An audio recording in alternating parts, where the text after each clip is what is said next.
What's up, sports fans? It's your man D back. Speaking my sports talk. All right, check it out, man. We're talking Devin Haney and Tank Davis today. Right off the bat, man, these two fools need to fight each other. That's what needs to happen. These two fools right here need to fight each other. That's mainly what today's topic going to be about. Let me put this link in the chat real quick. Don't forget to do that. What up, my man Chopstick? Devin Haney. He said Haney and Tank need Tio. That's right. They need Tio. Teofimo don't need those guys. Wow, for real, what's good with you? Any update on Rob? I haven't found out if it was fake or not. I'm waiting to see if I get an email from his brother, Ralph. Parker Raider, what's good, brother? Time to cook for sure, for sure. As far as we know, Rob passed. Quantum Rob passed a week ago, Chopstick. We got a message about that. No doubt, Carlos. What's up, Carlos Mendoza? Nick Harmer in the building. Yeah, man. So these two guys, and of course, it stems from this stupid narrative that's going around now, the LDBC. You guys know all of the narratives, all of the false silliness is always pushed by, or at least started on one of these channels of the LDBC. No, again, like I said, certain channels now. We don't want to go camera, so we don't want to go blaming the whole group for a bunch of bad apples, as they say. And these guys, just never ending with these guys. Jeff, what's up with you, Jeff Mangrower in the building? Big game, salute to you. Come on up, big game, because I know you're gonna have defense on this. I know you're gonna have defense. Even though if you don't come up now, you'll be up soon enough because I'm getting ready to get into both of these guys. And it's just total defense. But I'm going to break down a whole lot of inconsistencies. See, this is how you break down narratives, guys. You first start with the inconsistencies, right? If someone can put a narrative out there, but they cannot remain consistent, that's how you know it's just false. Just bullshit. Right? And right now, all of these narratives going around about what Teofimo needs to do, that's exactly what it is. It's bullshit because there's inconsistencies. You got to be consistent in your viewpoints. And when you get these narratives, all of the many narratives that I love to go around and find and break down, it all starts with consistency. Now, here's something that's consistent with Tank Davis and Devin Haney. Consistently, their whole career, they've not fought an opponent that anybody thought that they could beat them. Currently, they're involved in fights right now that pretty much nobody believes can beat them. Yeah, man, that was my dude. What's up, Boxing Corner? What's good? What's good? Salute, salute, salute. That's what's up. And so we got to stick with the consistencies. Consistently, Tank Davis and Devin Haney have not done much. Okay? Now, Tank Davis started off this journey before these guys. Tank Davis had a 2-year jump to do something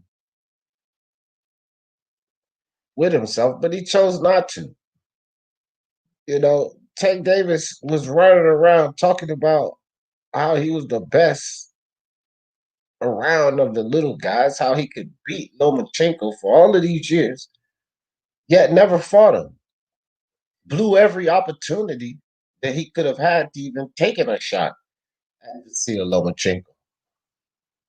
Tank Davis, or at least his team, never really wanted that Vasil Lomachenko smoke because Tank had a chance before Devin Haney, all of these idiots crying about these narratives. Before Devin Haney even got involved in the WBC mix-up, Had a shot at Vasyl Lomachenko. But Floyd Mayweather and Ellaby wouldn't put him anywhere near Vasyl Lomachenko. You know, all of these fans, these Tank Davis fanboys talking about he's the best, he can beat them all. And he never even tried to fight Vasyl Lomachenko. To go even further, Tank's best opponent is a Jose Pedraza, which that's just a notch on Vasyl Lomachenko's belt. That's actually Tank's best opponent, Jose Pedraza, which again is just a notch on Vasyl Lomachenko's belt. Nothing more than a notch. Than a notch on Vasyl Lomachenko's greatness. The things that he tried to achieve and accomplish. So what is it that Tank's done? I mean, he fought a older Gamboa on his way out the door, chinny guy, much older. I mean, this is the thing with Tank Davis. And now he's fighting a Leo Santa Cruz. I just look at his 3 fights back to back. None of the 3 fights that Tank has had in his 3 previous fights, no one ever had any indication that that guy would beat Tank Davis. Now we move to Devin Haney, who never earned a title, who never defended the title that was given to him twice well. And now he's about to defend against Yuriorkis Gamboa, which Tank Davis already beat him up. So Devin Haney and Bill Haney are trying to pump up Yuriorkis Gamboa as a big fight. But check it out. Haney fanboys also say that he can beat everyone. Everyone at 135. See, the fanboys of both of these guys are delusional. Because if you are making the claim that they can beat everyone at 135, then why is Devin Haney wasting his time defending his title versus a Yuriorkis Gamboa? Why is Tank Davis, who his fanboys believe can beat everybody at 135, 130, 126, why is he fighting a guy moving up in weight yet once again? See, there's no explanation for the fallacies of certain channels of the LDBC, the Tank Davis fanboys, the Devin Haney fanboys, the Teofimo Lopez haters, the fact that they felt Devin Haney was robbed from the chance to, fight Lomachenko. And here's the thing. Devin Haney has shown much skill. I like Devin Haney. I think he's very skillful. But he hasn't beaten anyone to tell you that he would beat Vasyl Lomachenko, that he would even compete with Vasyl Lomachenko, that he's even in the class of Vasyl Lomachenko. He's not beating any champion. He's not beating any champion. And the only person that Tank beat to give any validity to his chase of Vasyl Lomachenko was Pedraza, which Lomachenko beat him too. To tell you the truth, if we want to look at these two guys and say who deserves to fight Teofimo more, it would be Tank Davis, not even the so-called WBC champion, Devin Haney. Devin Haney's pretty much, the way I see it, is at the bottom of the totem pole with these guys, and he actually has a belt.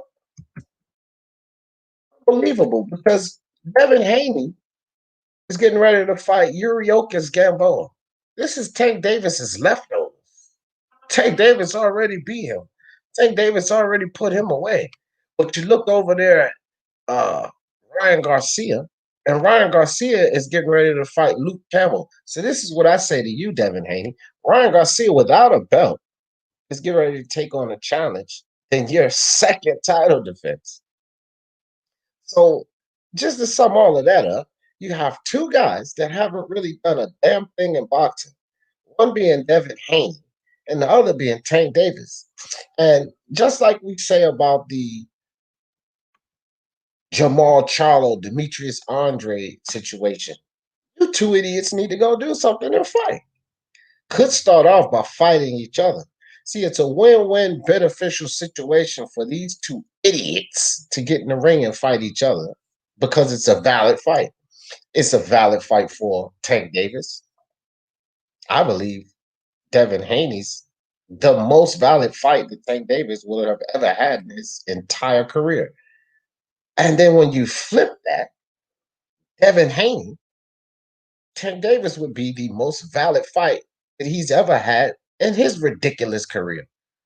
Then, when you think about it, it would also earn them a spot. It would also give them some type of validity to say, I'm ready to go fight the best, or I at least deserve the right to call out the best, or at least I've done something in my career besides being worthless to say I deserve the best. But right now, the way I see it, Tank Davis and Devin Haney don't deserve anything. They've not done anything. And Devin Haney is at the low end of the totem pole. Because if we go back down the road and see who's doing what, who's achieving, who's accomplishing, Devin Haney has literally accomplished the least. Although that belt was given to him, he never earned it. Look at what Tank has done. At least Tank has the claim of being a two-weight world champion, right? Tank has the claim of being that. Tank has belts under him. At least Ryan Garcia is going to fight a higher level of competition than Devin Haney has ever seen. When it comes to proving themselves, Devin Haney's at the bottom end of the totem pole. And this is why this guy and Tank should fight each other.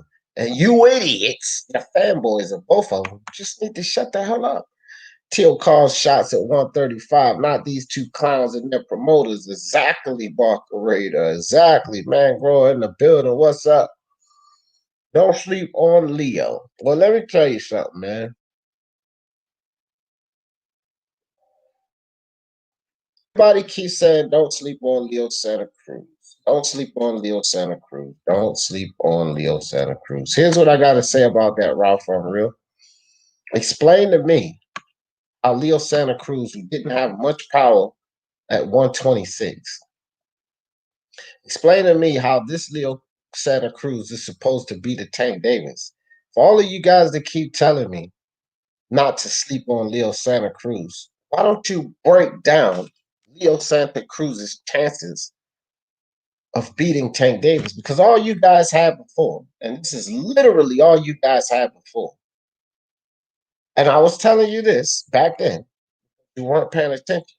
But all of you guys, all you had before is that Leo Santa Cruz is going to take Tank in the deep waters and gas him out because he's going to drain down to 130 and blah, blah, blah.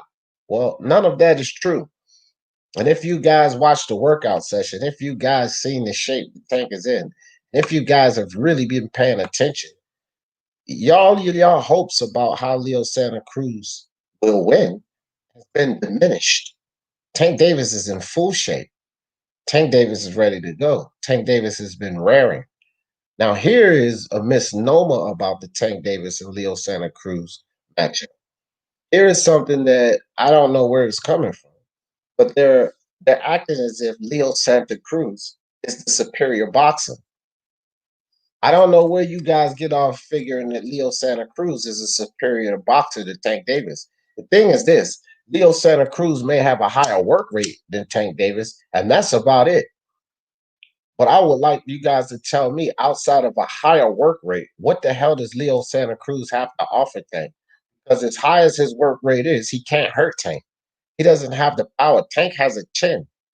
Now, it's not just what is, it's not about all that you're putting out because Leo has a higher work rate. That's it. What about what you're taking back? Because Leo Santa Cruz has never been defensively responsible. Tank Davis is a very dangerous puncher. Leo Santa Cruz at times likes to use his face for a fucking shield. Once again, Tank Davis is a very dangerous puncher. Leo Santa Cruz footwork is pretty much come forward. Once again, Tank Davis is a pretty dangerous puncher. When you talk about these two guys' skills, Leo Santa Cruz and Tank Davis, they're comparable. Leo Santa Cruz is not an elite, over-skilled fighter when it comes to Tank Davis. Leo Santa Cruz doesn't have the power advantage over Tank Davis. Leo Santa Cruz doesn't have the speed advantage over Tank Davis. Leo Santa Cruz doesn't have the strength over Tank Davis. Leo Santa Cruz probably don't have the power to deter or put Tank Davis at bay, keep him at bay, keep him thinking twice from coming in there. Leo Santa Cruz, in my opinion, has nothing to offer Tank Davis for you to tell me not to sleep on him. Not that I'm sleeping on him. He has a very slim chance to win this fight, 90-10 maybe. See, that's the reality of it. And that's what people have to understand. Because this is nothing more than another Floyd Mayweather and Ellaby hoax. Ralph, for real, you're too smart for that. You're over here with Speak Your Mind, Sports Talk Family, Unrivaled, IBFP, Ring IQ.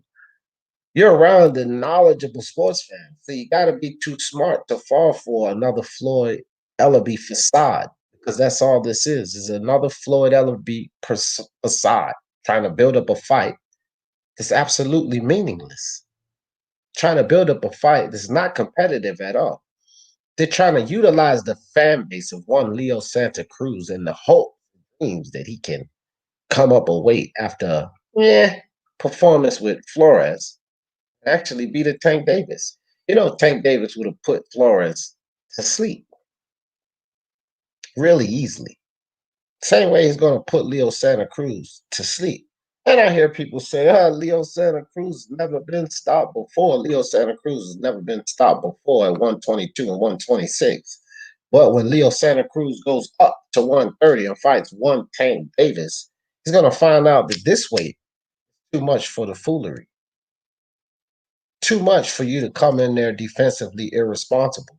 This weight class is going to be too much for you to shake and expose that right hand that you're going to keep throwing.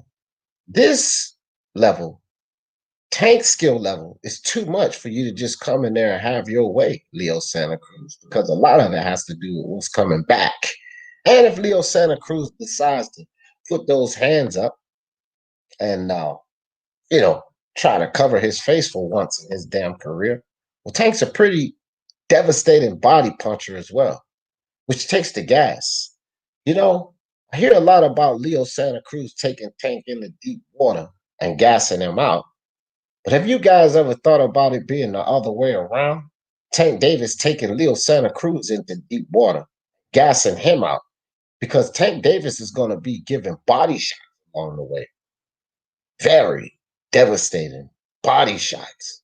Leo Santa Cruz is going to be giving pepper shots along the way. Pepper shots, okay? It's a difference. And when you're taking devastating body shots round after round, every shot takes that wind out of you. It could be the other way around. It could be Tank gassing out and stopping Leo Santa Cruz. But Leo Santa Cruz has offered nothing to make me or any reasonable person believe that he's going to take Tank in the deep waters, gas him out, and stop him, because here's the reality of it. Out of shape, undisciplined, let me say it again, an out of shape, undisciplined, undedicated Tank Davis just went 12 rounds with a Yuriokis Gamboa that was running all around the place. So what the hell do you think a dedicated, in shape, and focused Tank Davis is going to do for Leo Santa Cruz? Tank Davis went 12 rounds not being in shape. Unless you guys are blind, you can see the shape that he was in this workout last night. And if you didn't see the workout, go check it out, because it's probably all around YouTube by now, especially with the fact of Floyd Mayweather hating on the WBC, trashing the WBC, as if he never walked around with the WBA Super in similar situation back then, because they just introduced that bullshit. So Floyd Mayweather made a name for himself on Tank Davis's workout. You guys go take a look at it. See the phenomenal shape that Tank Davis is in. I ask you this question: when have you ever seen Tank Davis in this much shape, this far before a fight. You haven't. Leo Santa Cruz, I'm not sleeping on him, but he's not going to win this fight. Going to be stopped for the first time in his career. Ronald Finkley in the building. Was good, brother. Let me slide down because I went on under the rant. Stanley Hallman, what's good? He said, when David stops Santa Cruz, his fanboys going to act like he's right. Exactly. And that's what they're doing. That's what they're doing right now, Stanley. They're building up this foolery as if this is a good, tough test. The same thing they're doing over there, Bill Haney and Devin Haney on the Haney side. They're trying to build up Gamboa. See, here's the fallacies, bro. This is how stupid.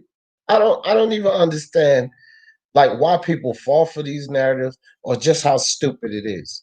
Now, they both believe that these guys are the best at 135, right? So they believe that Devin Haney could beat Ryan, he could beat Tank, he could beat Fortuna, he could beat Teofimo, he could beat Lomachenko. Tank's fans believe beat everyone else: Teofimo, Lomachenko, Devin Haney, Ryan Garcia. But these two guys are fighting a Yuriokis Gamboa, someone Tank's already beat, and a Leo Santa Cruz, a smaller guy not even in 135 and would most likely be punished at 135. So the belief is that Tank and Devin Haney can beat all of these guys. Those two pretty much sit at the top. Forget about Lomachenko, who's proven everything. Forget about Teofimo, who's currently king at the top. No, they have these two as the number one and number two guys. But in the same breath, trying to sit here and pump up the fact that Leo Santa Cruz and Gamboa are good fights. You can't make this up, man. This is absolutely ridiculous. It's like you cannot make this up. You know, you even have these haters like he knows his sports. Boy, I love to bring him up because he's a real idiot. This dude just got exposed on his own live with his own panelists, guys that come there and join him all the time. Out still and loyal to the game. Shout out to those guys for being 100% keeping it a buck on that panel. You know, back when I used to be with He Knows the Sports, I was the one. He was still delusional about a lot of things, but I bought some type of substance in it. But, you know, Ox Steel, loyal to the game, and his partner in crime, Tom Ross TV, they all came at him about his Teofimo bias. He sat up there and got mad because Tom Ross called him a Lomachenko fanboy because he's riding for Lomachenko excuses so hard. He knows his sports, who was always disrespecting Lomachenko, and his guys called him out on it. So you didn't flip flop. Now you're a Lomachenko fan. He got mad. I'm no Lomachenko fan, but you're hanging on excuses, putting everything on what Bob Arum says, and now you're and now you called robbery. Your own guys called you.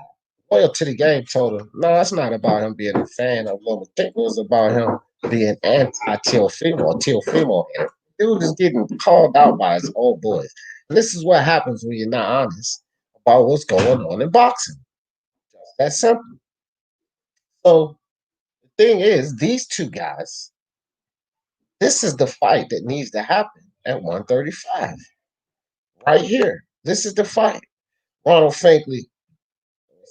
Ronald said, you speaking the truth. I'm cooling. Yes, sir. Hey, bro, I got 3 videos coming out today. Don't like those two, Ron. Dropping another You Idiot video about that fool Bruce Wayne. But I also starting this new video segment called Respect the Man.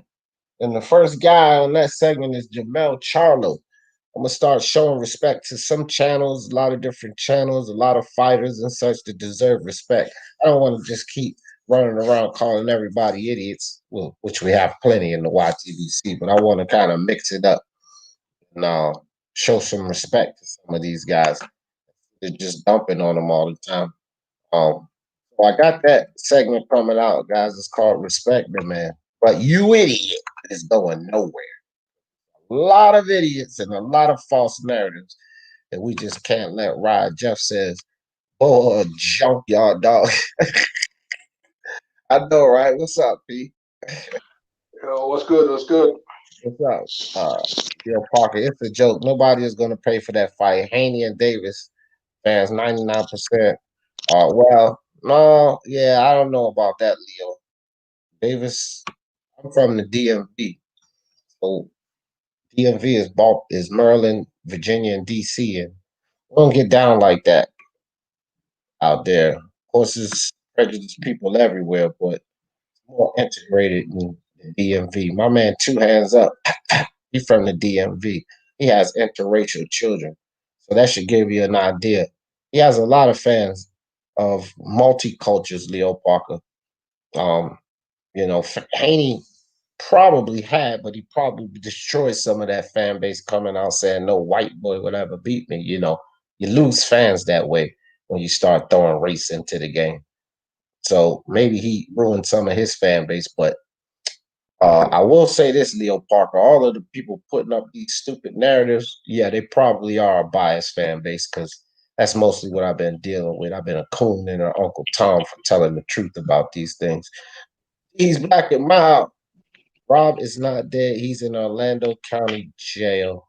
Man, look, I don't unless y'all got some proof, man. Y'all not talk about that because that's just that's a touchy subject, man. Tell you guys that. All right. Boxing virus. He said if Mayweather was smart, he would work with Aaron to get Davis versus Berchelt Valdez winner. Yeah, something valid. What's up, Pete? I know you got something to say about it. I say this is the fight that needs to happen right here. These two. That way they can validate each other. The winner will validate each other. The two of these guys will be the toughest opponents they've ever faced in their whole career. And the sad thing is, both of these guys have 24 fights and have achieved less than Teofimo with only 16 fights. Both of them, 24 fights, ain't achieved a goddamn thing. Teofimo, 16 fights, king of the division.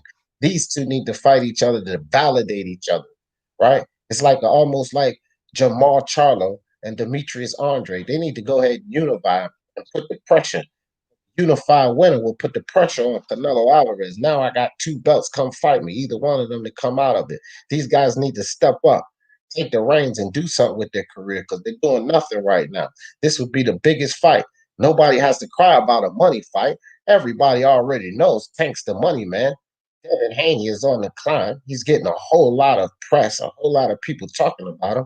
That's a money fight right there. So it covers the money, it covers validation. It's finally a decent fucking title defense for Devin Haney because Alfredo Santiago and Gamboa are absolutely ridiculous title defenses. If you had a title defense against one Tank Davis, that means something. And then with Tank Davis, if you actually won a real belt at 135 instead of that baby belt you hold, that actually means something. So the best fight, the fight that needs to happen, if any fight that needs to happen, is these two. And it also earns them a shot at four belt undisputed. Why should they get four belt undisputed easily? They haven't done anything to deserve a shot at four belt undisputed. But if they fought each other, maybe that would change things. What you think about that? Let me ask you a question. Who deserves the shot then, if they don't deserve it? Wait a minute. Answer mine first. What do you think about what I just said, Pete? I I'll mean, answer this yours, fight. but you answer All mine right. first. Okay, let me answer yours then. Basically, this fight is not gonna happen. We all know that. You know what I mean? They don't want each other. They're after like one man at the moment. Everyone wants to go at the guy at the top. You know what I mean? And Uh, I don't know how Tank deserves a shot at the top. You know what I mean? At the same time, I could see that happening. It's all about Tio, man. It's all about Tio. But yeah, this fight ain't gonna happen, man. It's not gonna happen. They can make the fight, but I can't see them. You know, I don't think Mayweather's gonna take that risk. You know, with Tank. I mean, how much money can they a make? Let's risk. be honest. Wait. A risk? Why should it be a risk? Haney's a Tank good is fighter. a, He's a good boxer. wait. Tank fans have said, plenty of channels, we can both go visit them together, have said. that Tank Davis beats everyone at 135. Well, if you guys believe he beats everyone at 135, he has the most power at 135. He's the most dangerous fighter at 135. What the fuck are you talking about a risk? Not only that, Tank Davis has been competing more than both of these young guys. He's been professional before both of these young guys. He's a multi-division champion, unlike either of these young guys. And what do you mean a high risk? What do you mean too much of a risk? Is it a risk or is it finally attempting to be great? Oh, so Leo Santa Cruz, that's what you guys want from Tank Davis, huh? Easy touches the rest of his career, huh? That's what you want, Pete? He got a name though. Leo, you can say whatever you want about Leo, but Leo, he's a champion in 2 weight classes right now. Lower? And he's got a name as well, do you know what I mean? And he's a Lower Mexican weight fighter. classes? Don't just say 2 weight classes. Make sure you say lower weight classes. Yeah, 2 lower weight classes. Of course. Lower weight classes. Of course, yeah. And he's got a name. He's a Mexican, and you know the Mexicans, they like to spend their money on their people. So we're talking money here again. Yes, that's at risk. When are you going to fight a valid fight? He's making money. Why are we still talking about money? When is he going to fight a valid, meaningful fight? When is he going to get in the ring? And even Devin Haney, that you guys are praising so much, with somebody that we believe can beat him. See, that's what's called deserving and earning. You fighting the guys that proving your worth. They're not. They're fighting easy touches. Leo Santa Cruz, whether he's a champion, whether it's a big money fight and blah, blah, blah, is not a risk to Tank. And none of the Tank fans remotely believe Tank will lose to Leo Santa Cruz, which just shows you it's another fight they know he's going to win. Well, Devin Haney fans, especially you, P and H Money and all of you guys, believe Devin Haney's the best thing smoking at 135.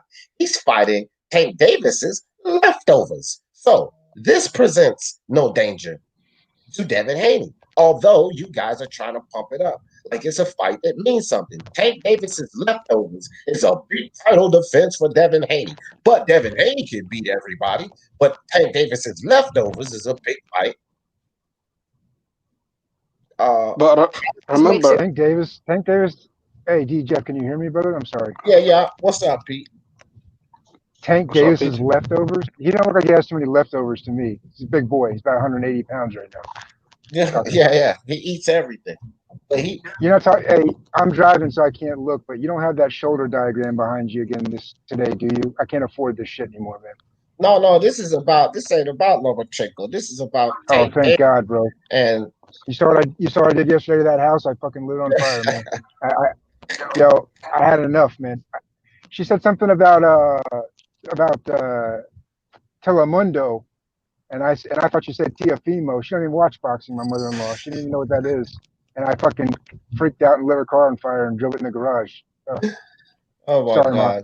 No, shout out to my mom. Sorry about that. This is about these 2 guys that haven't proven anything in boxing, that haven't fought well, that has only been in the ring with guys we know they can beat up, fighting each other to validate themselves instead of their idiotic fans demanding fights that they don't deserve. Because I hear Tank Davis fans demanding a fight with Teofimo, and he doesn't deserve it. I hear Devin Haney fans demanding a fight with Teofimo, and he hasn't even defended his title well, and the fight that he's going into is not even a good title defense. So these 2 that haven't deserved a goddamn thing, maybe they should get in the ring and validate each other, because the winner will come out validated. Can I say something about Tank? Tank already stepped up, when he fought Petrasa, he's the only guy to knock out Petrasa. Nobody thought Pedraza would beat him, Pete. You can't keep coming with these narratives and not answer my questions. He knocked him out, though. But no one thought that he would beat him. I picked Tank easily. It was no question. And anybody that would have picked Pedraza over Tank would have been foolish. Yeah, but Lomachenko couldn't knock him out. Lomachenko is supposed to be this great fighter. No, we're not talking about Lomachenko right now. Lomachenko's in the discussion, man. Why are you bringing Lomachenko into this? See, this is what you guys do. This is what you guys do with the bullshit narratives. I'm not talking about Lomachenko right now. I don't give 2 shits about Lomachenko right now because my boy, Teofimo Lopez, already took Lomachenko out. So what What you got to focus on, P, is Devin Haney and Tank Davis. We don't need to talk about Lomachenko. Tank Davis beat Pedraza, but no one thought that Pedraza, no one with any sense in their fucking head, unless they were Tank Davis haters, thought that Pedraza was going to beat Tank Davis. And this is the point I'm making to you, P. In 24 fights for Tank, in 24 fights for Devin Haney, surprisingly, they have the same. Neither of them have fought a fight that says, oh, this guy can beat him. Now, respond to that, P. Don't bring Lomachenko into it. All right. Lomachenko, no. I'm not going to bring Lomachenko no more. Listen, okay. You know, Devin Haney, okay? You can say whatever you want about Devin Haney. No, I just said the truth. I'm not saying whatever I want. That's the truth. Okay. He's not fought anybody that we thought would beat him. Okay, Alfredo Santiago, obviously Devin Haney was he was the favorite, but guess what? He was undefeated. And Saur Abdullayev, he was undefeated as well. Don't forget that. So what? You know, he beat a lot of undefeated. Otto Wallin was undefeated, but you never give Fury credit. Now you're being inconsistent. Don't make me tear you up with inconsistency. Otto Wallin was undefeated. Think about that. Nobody wants to give him a chance, but listen, Gamboa does a good name as well. You know, let's not dismiss Gamboa. You know, he's got a great resume, Gamboa. Did you think Gamboa was going to beat Tank? No. Did you or any of your buddies think Gamboa was going to beat Tank? No, but you know, he put a great fight. You know what I mean? He lasted, you know, nearly the whole fight. He got knocked out, you know, a minute before the fight. So before the fight ended. Only because of lack of discipline on Tank's side. He came in the ring out of shape, barely made weight. You know the story. It was lack of discipline. That's why it took him so long. He wasn't dedicated. He wasn't in the gym, and he didn't discipline himself. That's the only reason it took so long. I picked Tank to knock Gamboa out in 5, and Tank disappointed once again because of lack of discipline. That's it. Gamboa's a good name. Yeah, he's a good name from the past. From the past. That's all he was, a good name from the past. Gamboa's old, he's chinny, and he's on his way to retirement. When Tank fought him, and now this idiot's get ready to fight him. And you guys are trying to validate that fight too. Don't think I don't hear Bill Haney. I don't have to be subscribed to go listen to the garbage he's saying on H Money's channel, fam. I hear the garbage he's saying. They're trying to validate a fight. Hold up. They're trying to validate a fight with Gamboa that was already beaten by an out of shape, undisciplined Tank. If Gamboa cannot beat an out of shape, undisciplined Tank Davis, how is it a valid fight for Devin Haney, who can beat Teofimo and everyone else? Y'all can't make sense of that. You can talk about Lomachenkos and undefeated fighters, but you can't make sense that you guys picked Devin Haney as the best at 135, Teofimo ducking him. But he's getting ready to fight an old chinny Gamboa that was already beaten by an out of shape Tank Davis. Answer that, Pete. Stick to that. Answer me. I get it. Listen, there's no other opponent available. Combo's busy with Garcia. We talked about this yesterday. No. Linares, I don't know what's going on. The only thing I'm saying is that Linares, I don't know why they didn't call Linares, because a lot of people are apparently, you know, he's the best. He didn't send Linares the offer. Yeah, that's the only thing. That's the only problem that I got. I would have preferred to see Linares. That's not the only one. He's the best. He didn't send Javier Fortuna an offer. He's the best. He didn't send no. You acting like there's nobody available, so I'm giving you other bodies available. Fortuna was supposed to happen. One. And before he locked himself up, see, when Gary Russell fell apart, right? Before even sending an offer, and Bill Haney and them came out and bragged about the offer that they sent to Gary Russell. Whoop-de-doo. You send an offer to a guy moving up in weight, 2 weight classes. Whoop-de-doo. At the time, why would you even send an offer to Gary Russell before Gary Russell, when he wasn't involved with this nonsensical fight? Why wouldn't you guys send an offer to him, the winner of Gamboa Tank?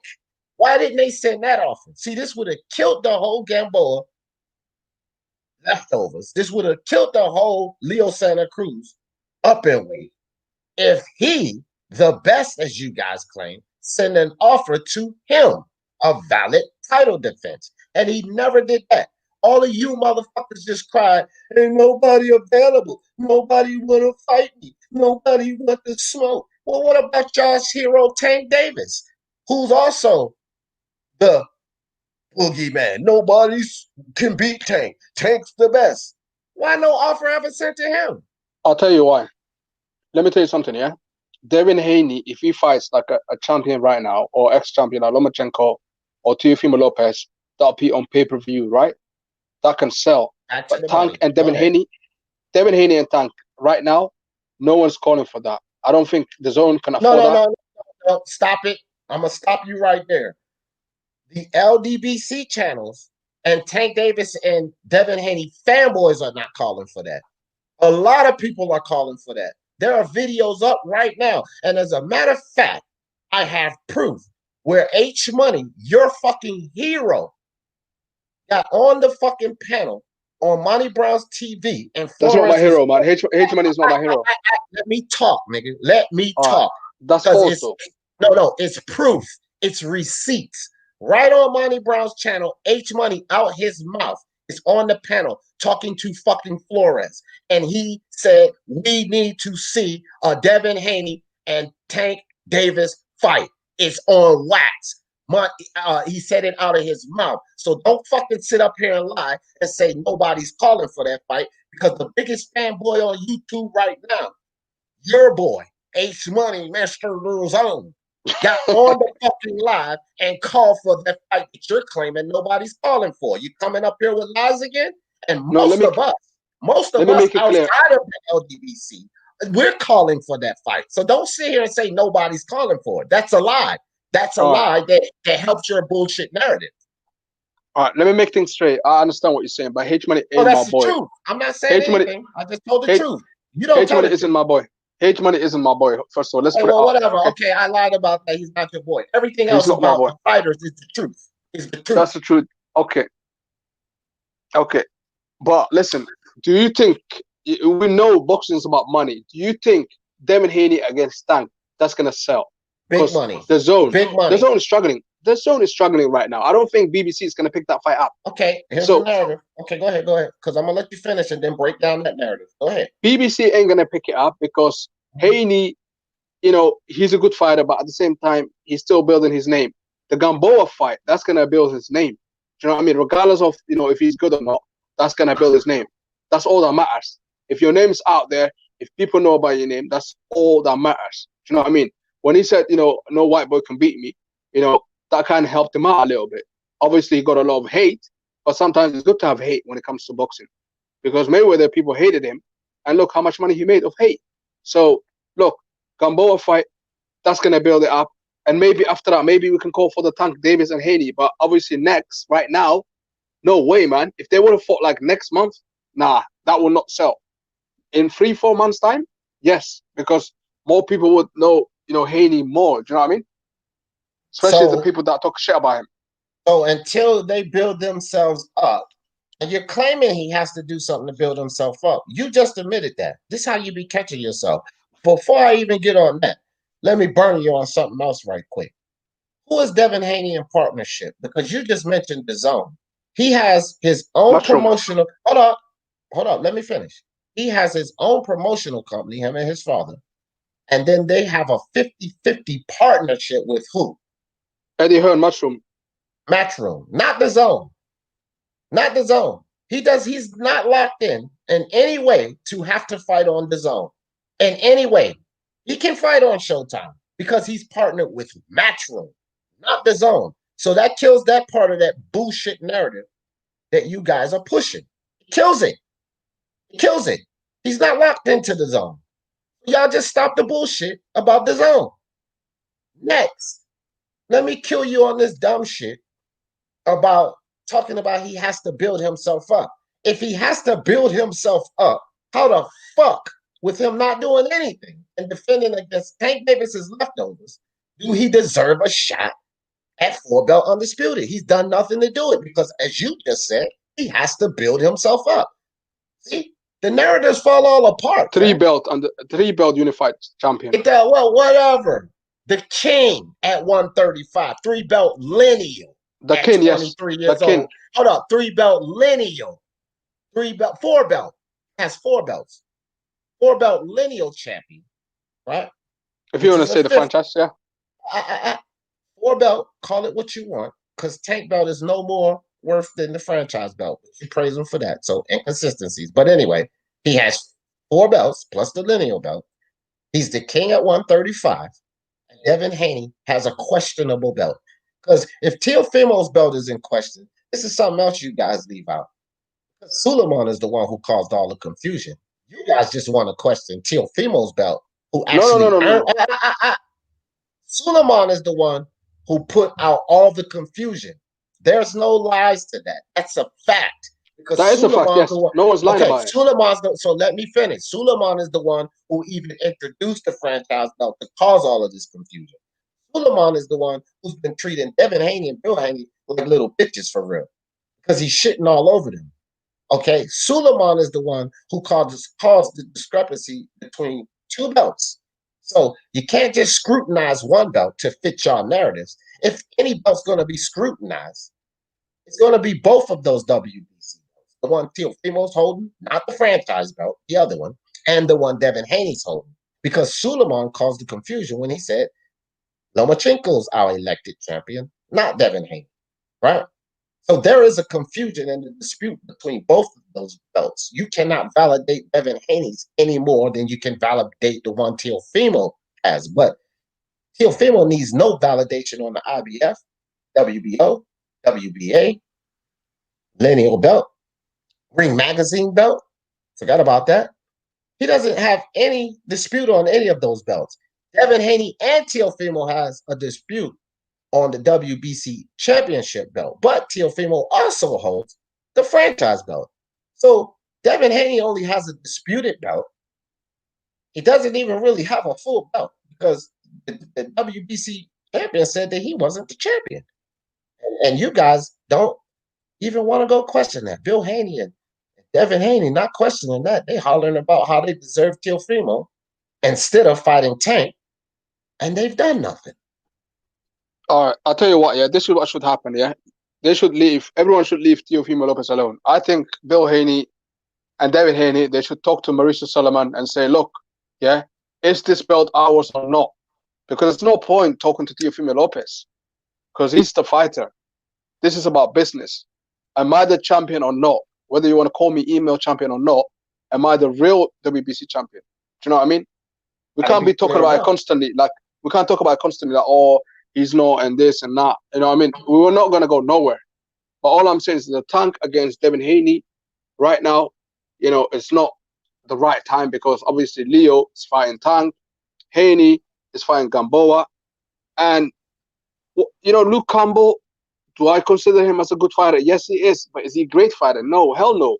Ryan Garcia is gonna beat him next month when they fight. Is it next month or December? I'm not even sure. I gotta look up the date. Exactly, and I don't understand. Yeah, like whoever beats Luke Campbell seems to be this guy that the gatekeeper. Like, I don't like everyone beat this guy. You know what I mean? Linares beat him. Lomachenko beat him. You know, whoever is good enough or not even good enough, whoever is like decent beats Luke Campbell. So Richard Comey, he was a champion, but how good was he? He's fighting this Saturday against, you know, Felix Verdejo. You know, if he gets knocked out, you know, that puts Teofimo Lopez in question, is a question mark that he knocked him out in second round, or was it third round? Who are you talking about? Richard Comey. You think Felix Verdejo? Wait a minute. Yeah. You think Felix Verdejo? Now, I like Felix Verdejo. I actually follow Felix Verdejo. So I hope you're not coming in here with no fucking narratives because I'll break you down about Felix Verdejo. No, I'm not. I'm just saying. Hold on. Let me finish. If you don't know his resume, you don't know his freaking punch ratio, knockout ratio. If you don't know anything about Felix Verdejo, don't just come in here tossing that name around. Because the question I'm going to ask you is that, do you think Felix Verdejo destroys Richard Comey in 2 rounds? I actually think like Comey might beat him Because Comey, when you look at his resume, he's got a lot of knockout on his resume. So when you look at Felix Verdejo's resume, he hasn't got a lot of knockouts. So I see Comey knocking out. But I'm just saying, just imagine if Felix Verdejo knocks out this guy, even like within 5 or 6 rounds, then Comey becomes, questionable. You know what I mean? That's what I'm saying. As a champion, he was a champion before Teofimo Lopez took his belt. But I'm not putting a narrative out there. I'm just saying, all these people, you can say like, yeah, they can fight each other, this to start. But look, we got a new champion now. There's a king at 135, a unified world champion at 135. And let's see the Gamboa fight against Devin Haney. There's nothing else we can do about it. Leo is fighting Tank. I think that fight ain't going to be next. Devin and Tank, there's no way they're going to fight. You know what I mean? They haven't called each other out as far as I remember, unless you can remind me. I've never actually heard like. Well, I can remind you of something like this. And it's on Tank Davis's page. He says that Devin Haney is a bum. He's only fought bums. He's only sparred with bums, and he's not on his level. What, you forgot about Tank saying? Oh yeah, did that? Yeah. Did you forget? Did that slip your fucking mind? Oh yeah, when he was jealous because Devin. No excuses. He said it. Okay, he said he's a bum. He's only fought bums, and as a matter of fact, Pete, it wasn't just because he was jealous, because he's never had anything good to say about Devin Haney ever. He's always put Devin Haney beneath him. Always, Tank has. And let me tell you something. Your validation for the Verdejo.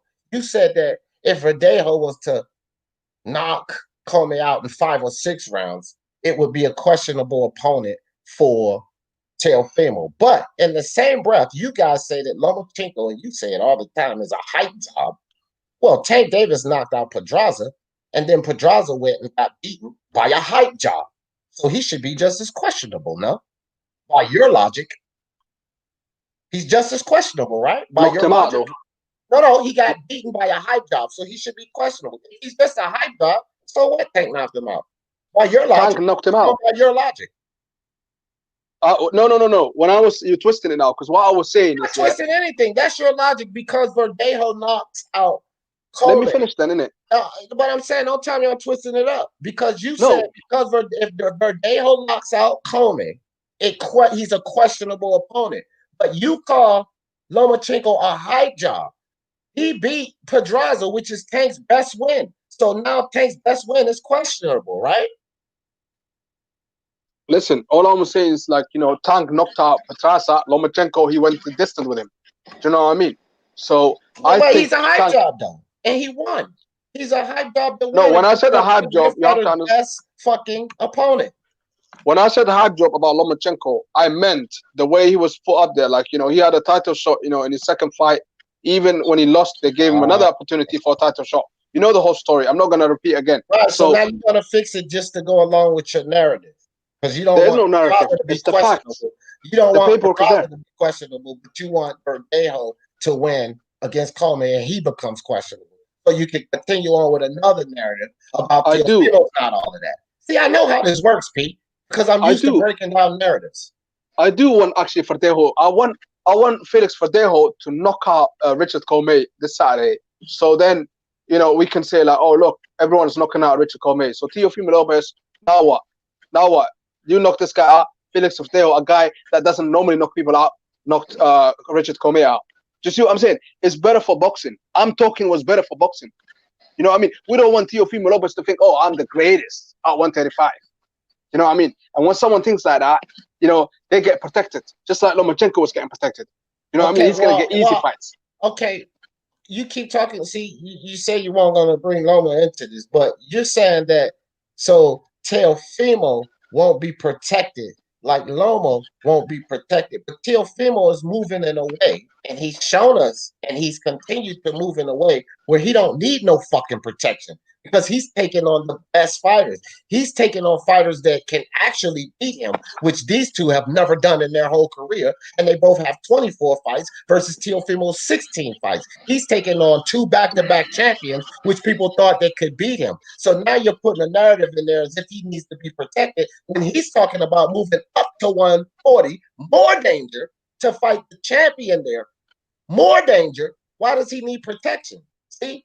Don't try to put no, because I'm gonna break down these stupid fucking narratives if you bring them. So don't try to put him. No, let me finish. Don't try to put Teofimo in no line of Lomachenko that got protected. Don't try to do that. Because Teofimo is moving in a way where he don't need protection. These two are moving in a way where need protection, especially Tank Davis. They protected him his whole fucking career, and you just sat up here and admitted it. They're not gonna put him in a fight with a Devin Haney. Why? Because of the protection you're talking about. Exactly. You seen Bob Arum yesterday. He's already saying, he's talking about like protection already. He's making excuses for like, who Teofimo Lopez should fight next. He's saying Ryan Garcia. You know what I mean? He's scared of Devin Haney. You know what I mean? Bob Arum knows Devin Haney is the goods. He's saying like, he's gonna fight, like we're gonna go for the Ryan Garcia and next. And then after that, the second option is, Tank Davis. And then maybe Haney. He doesn't want to mention Haney, bro. He doesn't want to mention Haney. Haney is dangerous right now. Those narratives don't work over here. Because now you guys are trying to lean on a contradicting himself Bob Arum every time you turn around. And the problem is that Bob Arum has said this. Teofimo Sr. and Teofimo has not allowed Bob Arum to push him around like Tank Davis allows Ellerby and Floyd to do. Teofimo Lopez and Lopez Sr. said they're going to 140. An interview before the fight with Bob Arum sitting right down there with Teofimo in his face, being interviewed by ESPN analysts. They asked the question to Teofimo first, what's next if you should win versus Lomachenko? He said, I'll let Bob go. And Bob fed that same bullshit that you guys are leaning on right now. And then when it was Teofimo's turn, he said, with all due respect to Bob, we, meaning himself, his father and his team, we are going to 140 to challenge the champion. We are going to 140 to challenge the winner of Jose Ramirez and Josh Taylor. They have done what they wanted to do.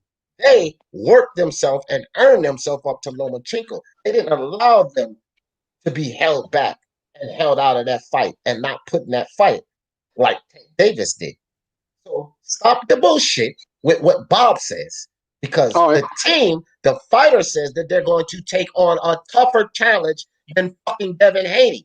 Okay? Because the winner at 140, the 4-belt undisputed champion at 140, Josh Taylor or Ramirez, is a tougher challenge. You've already beaten a pound-for-pound guy in Lomachenko. How the fuck is he scared of lesser? This is the narrative y'all pushing. He's going for tougher. He's doing more than him. He's challenging himself, been in fights where people could actually beat him, unlike him, but he's running from him. Let me say one thing. Okay, let me say one thing, everyone is adamant that, and they think that Teofimo Lopez is going to face the winner against Jose Ramirez against Josh Taylor. But guess what? That winner is going up to 147. That's highly rumored that they're going to be fighting Bud Crawford. So the belts will be dropped. So what the hell are you talking about? No way that's going to happen.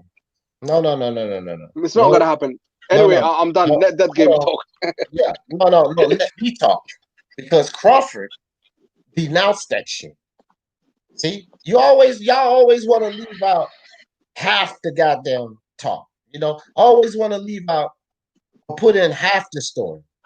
You're talking about what they desire. So let's talk about what Crawford desires and how he denounced that bullshit.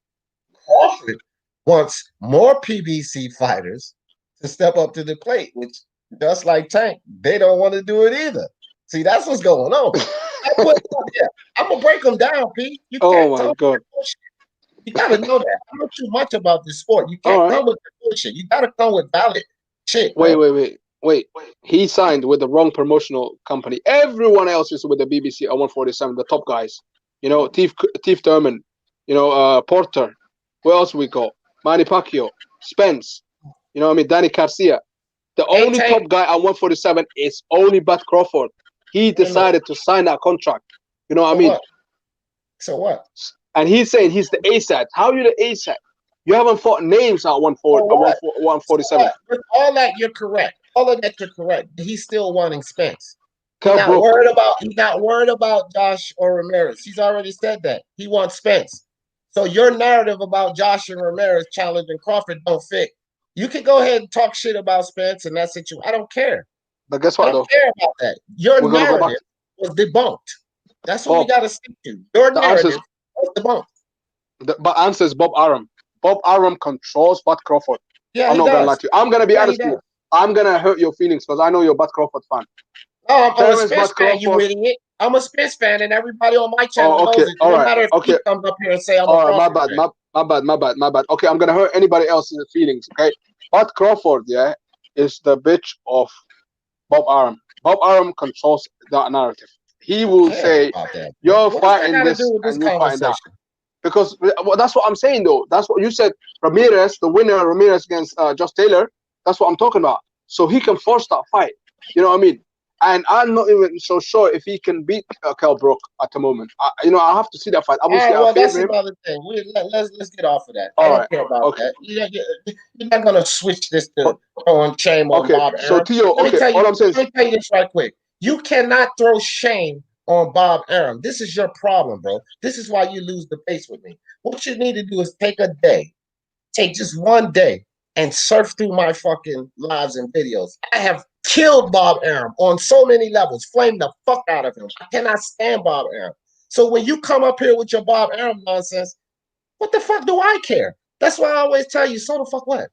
I've killed Bob Arum at every level. What are you I know talking you about? have. I don't care I know about you this have. Bob Arum shit you're talking about. It has nothing to do with Tank doing nothing, Haney doing nothing, and demanding Teofimo. Stick to the context. Okay, Stop with that's this what. Bob Okay, okay. Arum shit that we agree on. I'm Stick gonna to tell the you something. fucking context and I'm y'all gonna. narrative. I'm gonna tell you something because you know what? You made me go around circles because I was sticking to that. But that's the reason why I mentioned those Taylor and Ramirez. You know what I mean? Because Teofimo Lopez, he ain't gonna be undisputed at 140. So I'm saying stay at 135. No, you Either can't ways, tell them that. Tell your boys to do something. Why y'all keep demanding what Teofimo do? Demand Teofimo stay at 135. Demand Teofimo fight Devin Haney. But y'all don't demand Devin Haney and Tank to do a goddamn thing with their career. What the fuck kind of shit you on? Y'all not I'm telling demanding you, them to step up and fight somebody valid, but you want to demand T.O. to do this and T.O. you stay at 135 and don't go up and fight the champion and try to compete and accomplish more. Stay down here and okay. fight First of two all, guys that haven't done a motherfucking thing. first That's of all, your demand. Tank Davis is 130, right? Devin Haney is 135. Don't So Tank why got a should belt Devin at Haney? 135? He's a fucking champion right now at 135. No? Devin Haney is there. No. Tank Davis is a Tank fucking Davis, champion, even if it's a baby belt. He is a yeah. fucking champion at 135 Oh that's my going God. to compete at 130. He's not saying anything about campaigning at 130. He moved from 130 up to 135. Got a championship. Now for a money fight and a bullshit facade pop up like Leo Santa Cruz can actually beat him fight, he's going just to compete at 130. Okay, but he is a 135-pound champion. Oh my God. No one cares about the belt that Tank got. That's not a real belt, man. Let's Now face it. nobody cares about it. Just to fit your narrative again. Just to Oh fit your God. narrative again. See, when Tank won that belt, they was talking shit about it, and we debunked that bullshit. But now nobody cares about it. See, it's always to fit your fucking narratives, fam. But listen, though, like I already said, listen, Santa Cruz, yeah, it's not a bad fighter. He's a Mexican fighter. Yeah, he has people question his heart, but he's a decent fighter. And Gamboa, he's a name. You know what I mean? He put up a fight against Tank that time, and apparently he had injuries. So this is gonna show us where Haney is at. this is truly going to show us where Haney is at. Do you know what I mean? And No, at the I same don't time, know what you mean. It's not no test. Gamboa is no test. Why y'all trying to pump this up like Yuriokis Gamboa is a test for Haney? He's supposed to be the best at 135. You cannot do that. I can't run around saying Teofimo's ducking Haney, the guy who just beat considered the best at 135, Lomachenko. So basically, essentially, you guys are saying Haney is the best at 135, but Gamboa is a test. Well, if Gamboa is a test, he still needs a test as low as a Gamboa. How the fuck is he the best at 135? How does that work? at the end of the day, all I'm saying is basically there's no other fights out there, and they want that guy, that especially Haney. You know what I mean? We talked about it yesterday. When obviously I'm not gonna waste my energy on talking the same shit all over again. All I'm saying is everyone knows the truth. Everyone knows what's right. Bill Haney, you know, if you're listening, talk to Mauricio Solomon. There's no point talking to the Tofimo Lopez family. You know what I mean? They're the fighters. There's no point. Listen, is this belt the real one or not? Or we're just gonna put it in a bin? That's all I got to say, man. All right, there, gang. You want to try? And I mean, if you do, just at least come with something that makes sense, because all of this stuff about Haney ain't making no sense, man. Dude, y'all just gotta. I debunk the shit that you guys come up here with. I said that this is a fight that needs to happen, and I haven't heard P debunk that at any level. I said that these two guys has not proven half of what Teofimo has. They have more fights and they haven't accomplished what he has. To validate each other, these are the best fights that they've been in their career. And then that also, if any heat would be put on Teofimo Lopez, I would agree that's when the heat would be put on Teofimo Lopez if these two were to get in the ring and fucking face each other and stop begging for something they don't fucking deserve, because they've done nothing to deserve a shot at 4-belt undisputed. Why the fuck does Teofimo Lopez actually have to work his way up the line and they just get a 4-belt undisputed fight handed to them? They need to earn it like Teofimo's earned it. Get in the ring with each other. You got something to debunk that game? Yo, good afternoon, fellas. What's up? Good to, oh man, you guys have a good little chat going. Hometown D Jeff. Who's the other brother? That's P Boxing. Yo, Mr. salute, bro. Narrative. Salute, brother. That's what I'm gonna start calling you, P Boxing, Mr. Narrative. So since I got on the scorecards, I have it a draw between you two guys, draw fight. But D, you the home, you the hometown, and you got a draw in you at home. So let me just cook on this real quick. Game. Listen. Before I ever let your bias ass be a judge up here, ever, you must be sick, because I can guarantee you, every 44 people watching this fucking live will disagree with you that it's anywhere close to a draw. It's a fucking landslide, like Spence versus Mike. They hate me. They hate me. That's why. Nonsense. They hate me. He agrees with you on your Haney bullshit, so his bias is on saying that it's a close debate. Why don't you debunk? So it's a draw. It's a draw fight, and you fighting at home. So let me cook. Okay. Whatever, man. All right. What the brother said before I start cooking with what I had like one topic, but before the brother said something that kind of caught my interest was the guys at 140 moving up to 147. Yeah, these guys are probably going to move to 147. Hey, hold on, dude. Why you always come in here and try to evade my topic? This is look. Well, I love you guys to come up here and talk, but I'm inviting you guys to speak on my topic. My topic, and I just went down and laid it out, the whole thing to you, and you immediately jump to this 147 shit. Like, let that be secondary. Priority is my topic. These two. Let's talk about the priority discussion. Don't bounce around it. Don't run away from it. Debunk it like I debunk all of that shit y'all come through. I just gave you a whole layout. So speak against it or something. Or say that I'm exactly right. That's how it needs to go. Or something. But if he's neck and neck and we're even, then tell me how. Well, let's stick to the topic. Let's stick to the context, man. These two right here. What about that? Can we start with that and then move to your topic? Is that possible? And you have the judges on the payroll. Okay, so let me cook. All right. Can you hear me? Yeah, we can hear you.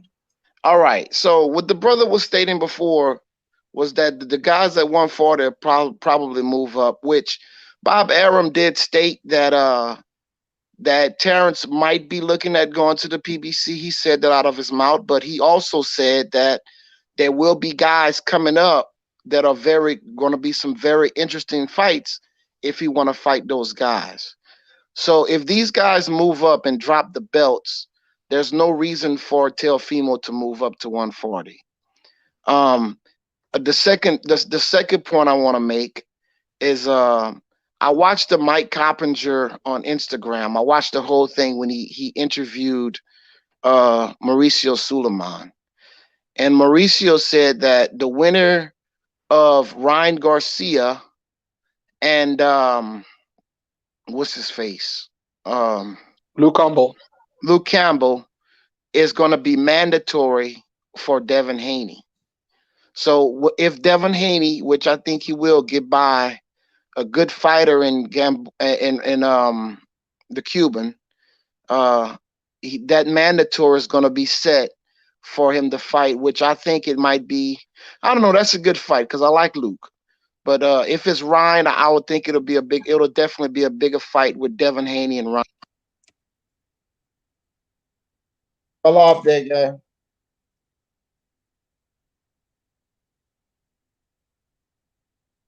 Hey, gang. What's up, Brian Virtuoso? He'll be back in. So what's up? Can you hear me? Yeah. What's up, Virtuoso? Okay. What's up, dude?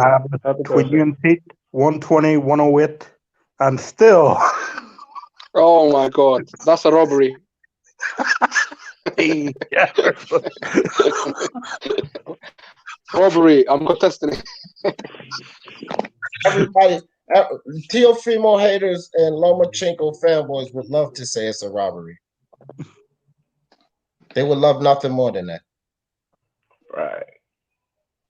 And they would love to lean on the shoulder excuse as well. That's what they would love to do. But the reality is Teofimo beat that dude, man. Is that game back on? Nah, man, the judges stopped the fight because of an accidental headbutt by D. Jeff. So can I finish cooking? No, your Boost Mobile stopped the fight by cutting you off, man. That's what happened. Okay. We couldn't hear what you were saying. It was your team, your side that fucked it up. Oh, okay, so let me finish cooking. So what I was saying was the next fight for Devin Haney is going to be Ryan Garcia because that's what Mauricio Suleiman said. They will have a mandatory shot at the WBC title against Devin Haney. So the Tank Davis fight, that's going to be in the future. I'm pretty sure that fight will happen if Devin Haney don't go up to 140 himself. So if Devin Haney stay at one, and Boost Mobile cut you out again, but while he's off until he can get back in, isn't it funny? Another narrative. Now Mauricio Suleiman, not the promoters, not the fighters, not the managers, but now the sanctioning body president, Mauricio Suleiman, is the one that decides who fights who. Yo, can you hear me? Yo, can you hear me? Yo, we can hear you now, dog. All right. So what I was saying was Mauricio Suleiman said on the Mike Coppinger interview last night. Right. He said that Ryan Garcia versus Luke Campbell is going to be the mandatory for Devin Haney's belt. So Tank Davis is not going to fight Devin Haney within the next probably 2 or 3, 4 more fights if Devin Haney stay at 135. So what that leads me to say is Teofimo, he won't get Devin Haney. He will not get Ryan Garcia definitely next. So how's he ducking them then? So what I'm saying is, would he have a Tank Davis fight next? I think Teofimo Tank Davis fight might be before the Devin Haney fight, which would be a good fight. I'd like to see Tank Davis against Teofimo. So that's pretty much where we are. We're not getting Tank Davis next against Devin the Dream Haney, the WBC champion. It's going to be Ryan Garcia versus Devin Haney next for a mega showdown. So now you guys hear Dead Game come in here with that explanation. But Dead Game was the same one that was in here talking about Teofimo has to see Haney. If he don't fight Haney, he's a bitch and all of this. But now Haney and his team are saying that Teofimo's not in the plan. What I said was hold on. That's not what I said. That's not what I said. Okay, well, you did say he was a bitch if he no, didn't fight and I Haney. put it in. I put it in context. If he don't fight Ryan Garcia, Tank Davis, or anybody in the top 10, he's a bitch. All right. Okay. Now, what about this Devin Haney situation? Devin Haney needs to fight Ryan Garcia if he can get past Gamboa. If he get past Gamboa, he's gonna fight the win out of Luke Campbell and Ryan Garcia because that's gonna be the mandatory for the WBC. To me personally, because I really do feel even though Teo won the fight, he had a bad cut. I mean, he can take a little fight, but it would not do any good for his career. I think he needs to take a little fight. I think Teo can take a smaller fight. Hold on for a second. Why the fuck do y'all keep coming with these bullshit, fam? Teofimo is not the one taking little fights. That's Tank Davis and Devin Haney. Teofimo is the one who has been showing us he's stepping up. It is Devin fucking Haney and Tank Davis that's the one taking the little fights. Teofimo, not fucking Bob Arum, not Suleiman. Teofimo is the one that's saying he is going to challenge the 4-belt undisputed champion. Y'all motherfuckers keep talking about a safe fight. Well, this is what y'all do with these narratives, fam. Y'all are out of control with these narratives. And the whole damn LDBC channels, these certain channels, the narrative was Teofimo's ducking Devin Haney. Now we find out that Devin Haney ain't even going to have a shot at goddamn Teofimo Lopez for him to be ducking him. Now we find out that Devin Haney ain't getting nowhere close to Tank Davis, who's also done nothing in the game. You guys and y'all narratives got to stop, bro. Why don't y'all just try to talk about boxing straight down the line? Because y'all keep getting busted up by your own fucking narratives, fam. That's all it is. Now Teofimo want to take a light touch. These been the only two taking light touches, man. He fighting fucking Leo Santa Cruz and he fighting Yuriokis Gamboa, light touches. And y'all talk about Teofimo who just fought 2 champions back to back. Neither one of these idiots fought 2 champions back to back. So how does Teofimo come off with the light touches? You guys are crazy, man. Absolutely crazy, fam. Yeah. Exactly, you will see my channel. Floyd will not allow Tank to fight Teo because he ain't put him in a dangerous fight ever. But you know what the narrative is going to be? Just with Dead Game's breakdown right there, this is what the narrative is going to be. He just privied us to the next narrative coming from these channels of the LDBC or either Ego or Boxing or Dante's because they all have the same bullshit narratives. But this is what the narrative is going to be right here. Teofimo's ducking Tank Davis. Yeah. That's going to be the next bullshit narrative, fam. See, at first he was ducking Devin Haney, who's done nothing. Now he's going to be ducking Tank Davis, who's done nothing. I promise you guys, watch the narrative come out. Yeah, I can see that. I can see. Sorry. I can see that. I can see that already. I'm going to smash that one too. I'm going to smash the fuck out that one too. So, P, you already here for it. You already heard me call it out. So when you hear one of your fellow guys put that narrative out, you might as well not come over here with it, P. No matter what information you think that you have gathered from them and their proof, please don't come back over here with it, P, because I'm going to smash it. D, I'm talking my own stuff. Go to the source. I'm talking my own stuff. When I talk, I don't even listen. I've been working all day. Listen, it's like 7 o'clock in the evening right now. So I haven't even listened to no one else right now. Right. I heard you cooking, so I thought, you know what, I'm gonna set you straight because this is the right thing. But you have it though. That's the straight thing though. So what? So you're telling me now, Devin Haney ain't the champion? Everyone knows that. What I'm talking about is not a narrative. It's the truth. It's the truth. What I said about it was the truth, Pete. It's a questionable belt just as much as Teofimo WBC champion belt that he holds because of Suleiman. You don't have to accept that, but that's the truth. It's questionable. The only reason it's disputed and Devin Haney supposed to be some type of champion is because of Suleiman. But it was Suleiman and the WBC, not LDBC, the WBC that recognized Lomachenko as the WBC champion. The champion, not the franchise. He was the franchise and the WBC champion. He was their elected champion. So Devin Haney belt is scrutinized just as much as Teofimo's. So what I said was the truth. All right, but listen, yeah. At the end of the day, everyone wants to choose who Devin Haney should fight, but Gamboa is just as good as anyone else. No, it's just as good as Linares. Not really. You know what I mean? No, he's Panejo, like you said earlier, he's got losses. No, he's not. You know what I mean? No, he's not, Pete. No, he's not. Crawford handled him like 6 years ago, bro. You think just because you say that makes it valid, Pete? He's not as good as these guys at all. D. Go ahead, Virtuoso. Go ahead. I think P. I think I can help you with with your nobody wants to fight Devin Haney problems. Okay, I could pull up Box.live and the boxing rankings for lightweight, right? Here are some names that I think that could help his resume, right? To get him ready for the big time. Okay, Emmanuel Togo, Lee Selby, Yvonne Bendy, who could be a potential common opponent of Luke Campbell. Now I don't know how the hell he wasn't able to secure that fight with Luke Campbell, but that's neither here nor there. But because there is potential that he could face him again based on this I guess what is a title eliminator with Ryan Garcia? Am I correct? Yep, you're correct. Okay. He didn't want to answer that, Virtuoso. I'm just trying to help him out because, like, listen, he's saying that nobody wants to fight Haney, but like at the same time, he's fighting tomato cans, man.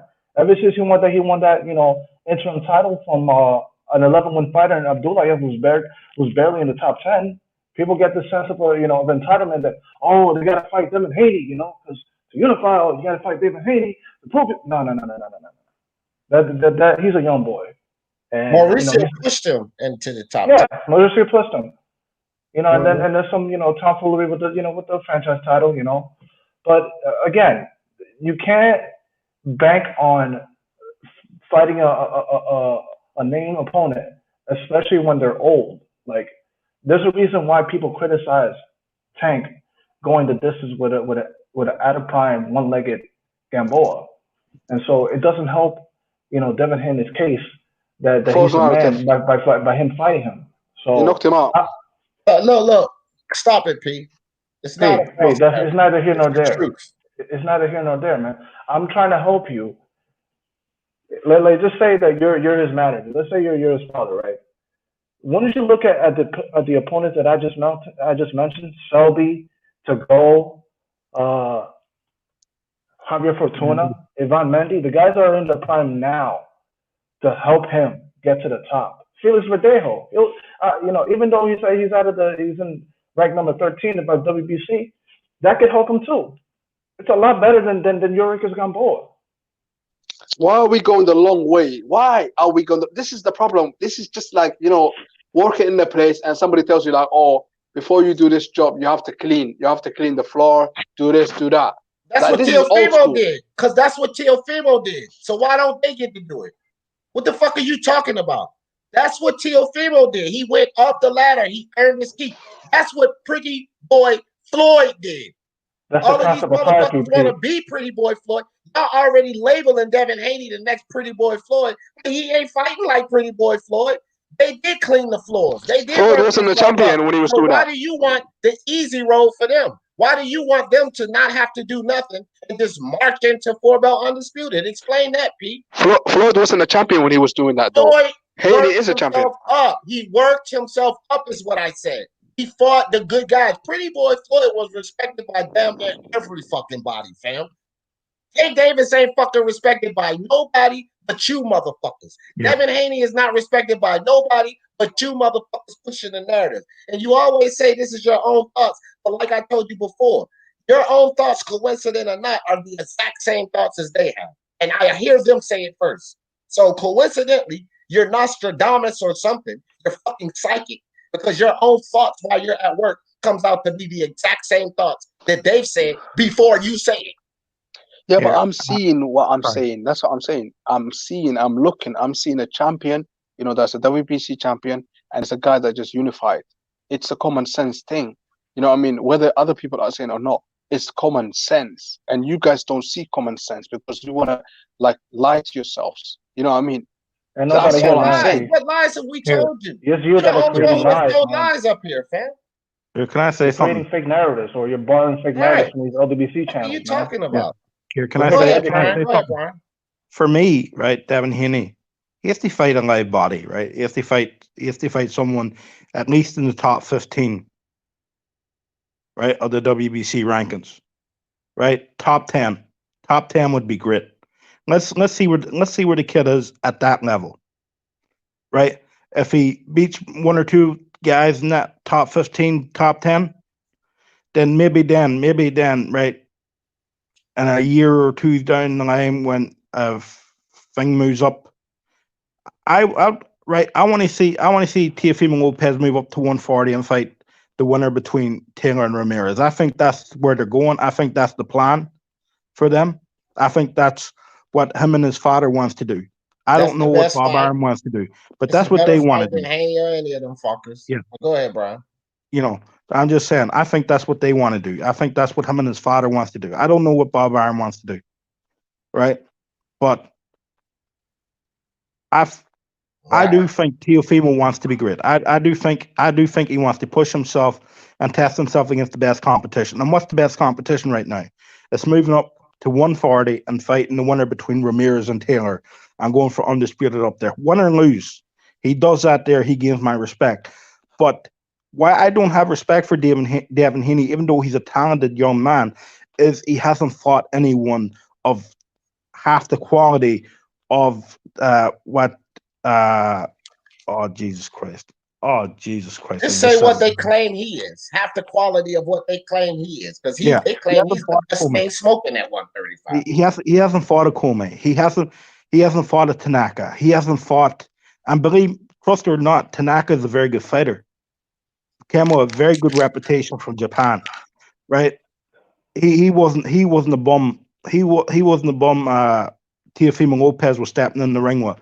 And he hasn't Nakatami. fought or Nakatami, sorry, Nakatami. Yeah, Miyoshi Nakatami, but he's retired though, Brian. Yeah, but I'm just saying, like, he came with a very good reputation from Japan, right? Devin Haney hasn't fought anyone of that quality. Nope. He hasn't. And Gamboa's not that quality. Because Nakatami this is why this is, until he does fight someone of that quality, and I do think the kid is talented, and I do think maybe he can be special, but he has to show it now. Him and Tank Davis has to show it, because for me, Lucas Gamboa and Leo Santa Cruz, right, they're funger fights. So right, like I was to get them to the next fight. Let me catch this comment right quick before you go, Virtuoso. King Unbiased says, Teofimo did something Deontay Wilder did not do, Pete Boxing. When Wilder got his title, he was still a baby, according to Shelly Finkel, and was not ready to unify, according to Shelly Finkel. Right? I remember that. Came right out and said it, and Wilder didn't say a goddamn thing about it. Teofimo got his belt and went straight to the best. Now, that's interesting. I'm glad you said that, Unbiased, because as they like to take credit, these Haney lovers from Teofimo, he's only a 3-belt champion. Well, let's talk about that. That makes it perfect. That makes your comment perfect, Unbiased. Instead of going to fight Vladimir Klitschko and becoming a 3-belt champion, eventually getting knocked out and that 1 belt you have taken, instead of doing that like Teofimo did and become, as you guys call him, a 3-belt champion, Wilder didn't do it. He was a baby. But the same consistency has Wilder being great and Teofimo having to fight Haney. See how inconsistent these guys are? Always with the inconsistency. Thank you, Bias, for that enlightenment. Go ahead, Virtuoso. So yeah, like I was saying, Yuriorkis Gamboa's role as a gatekeeper, his role is diminished. And I don't even know why Tank Davis is at 135. He should stay at 130 and finish the job there. He never even fucking unified. So I don't even know why he got a belt at fucking 135. Right. And yeah, blues boxing, you can't be blind or you can't use the eye test. See, they all fucking blind, so their eye test is irrelevant. You gotta have sight for the eye test to apply. These motherfuckers blind as a bat with all of these damn narratives. Yeah. Right. All I was just saying, right? If you become a champion and you don't test yourself, right? That's just a waste. That's just a waste of a championship, not a waste of a belt.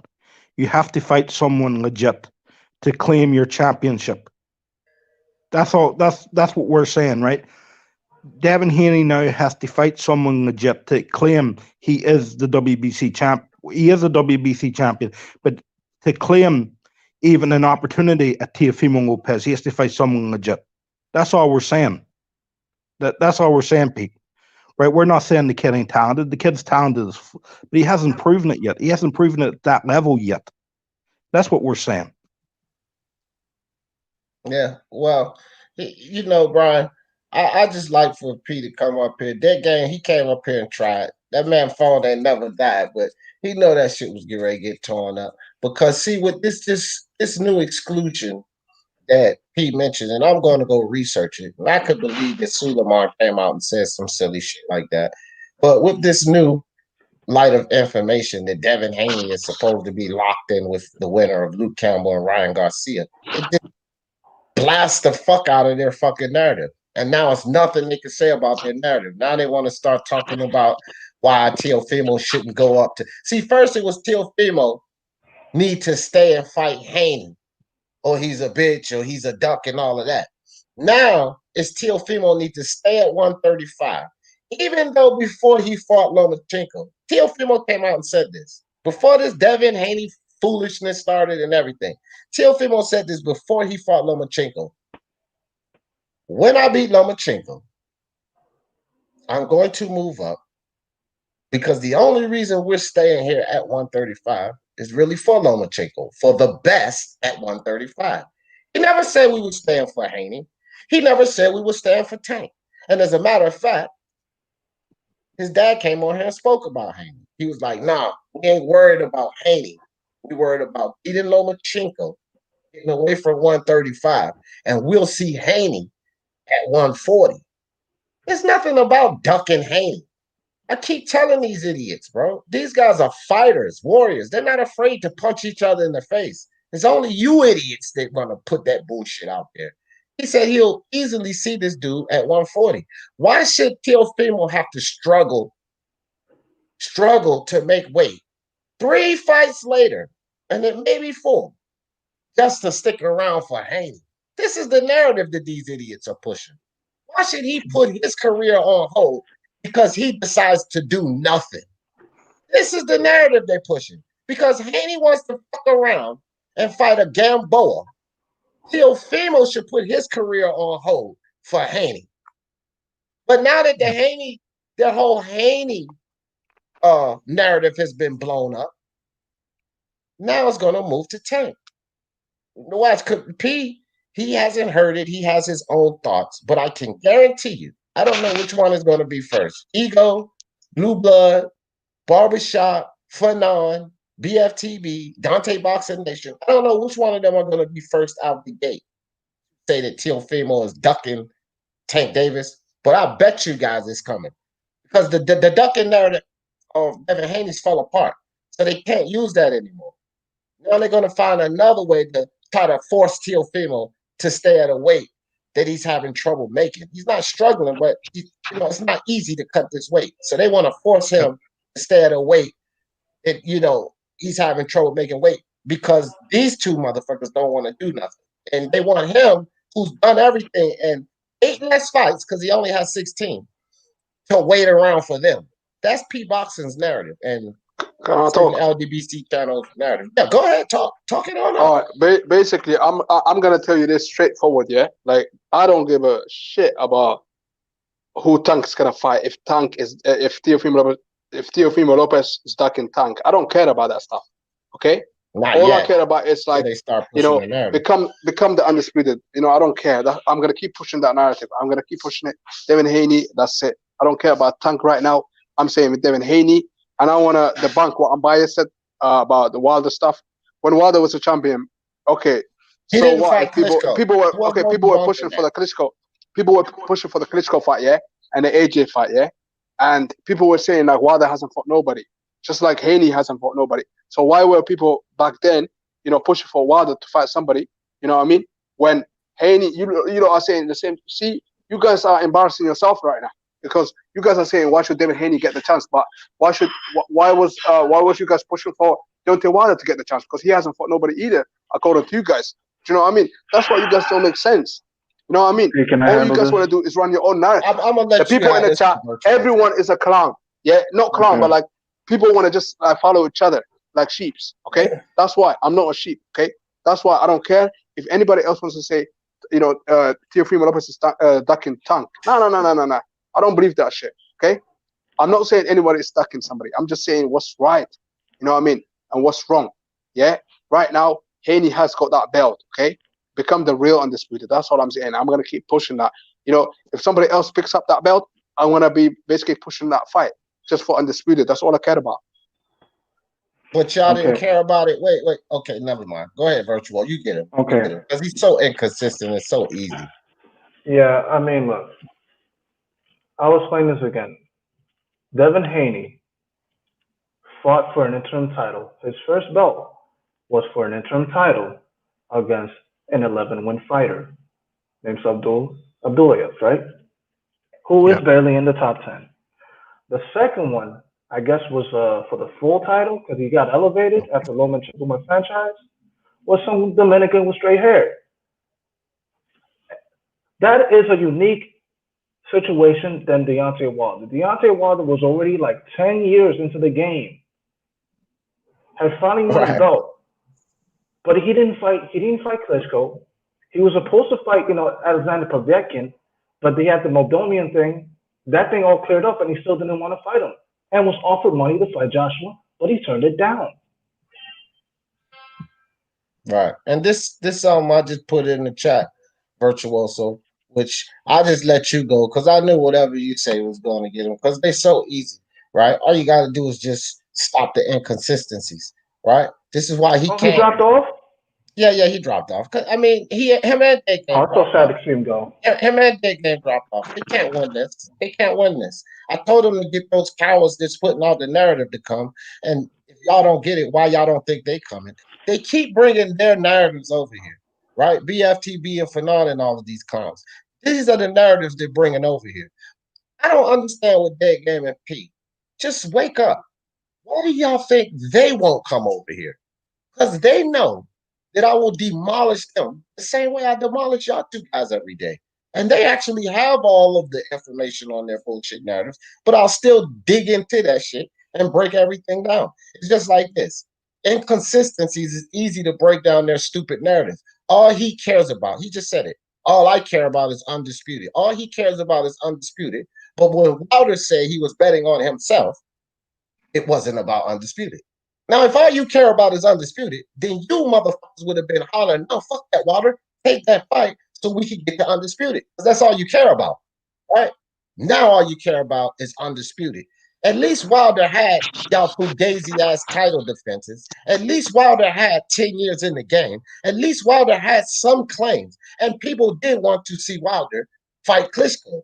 Whether it was for hate reasons or whatever, people wanted that fight. They wanted Wilder as an American heavyweight champion to unify for 3 belts. CP he's delusional, right?